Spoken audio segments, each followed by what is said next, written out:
So I have some thoughts about care providers today.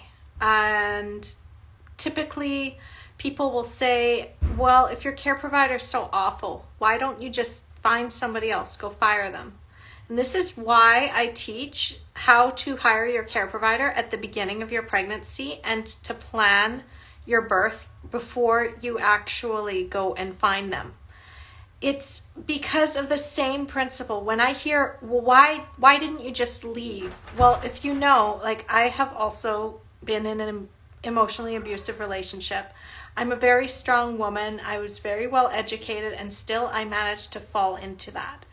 And the thing is that anybody can fall into that kind of relationship when the gaslighting is just, it's so sneaky. And our entire maternity care system is built on gaslighting. It's built on the patriarchy. It's built on the fact that you're just going to do what they say. It's all about control.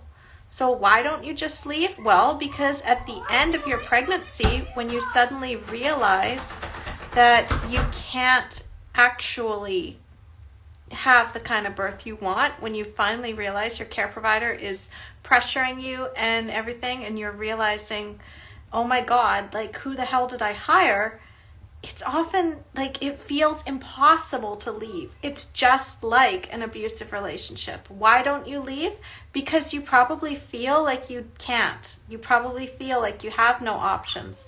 You probably feel like it's too late to try to find somebody else or do it yourself and be on your own. It's scary at the end of pregnancy because you also have that gaslighting. You've got that care provider who's basically been chipping away at your self-esteem and self-confidence since day one. When they first started telling you that you weren't allowed to do something. When they first started to get you to distrust your body and trust in their own expertise instead.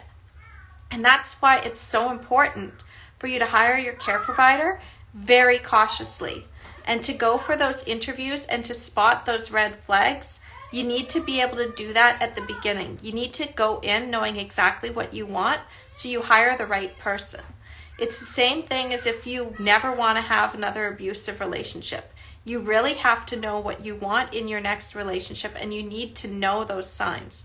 Once you've already had a care provider who has gaslit you, once you've already had someone who has undermined you, and you really go back and start to spot all of those little subtle signs that you're like, I should have seen this coming in the beginning because they did this. I should have seen that because they said this to me. I should have known this because they tried to pull this. But hindsight, it's all hindsight. You're not going to see it in the moment unless there's somebody who's already been there and already knows. So if you're curious to know more, I do have a book, How to Hire Your Care Provider, link inside of the link tree in my bio. And you can check that out, and it will actually help you to spot those red flags before you hire that care provider and realize, what the hell have I done? How the hell do I leave? All right, I'll see you soon.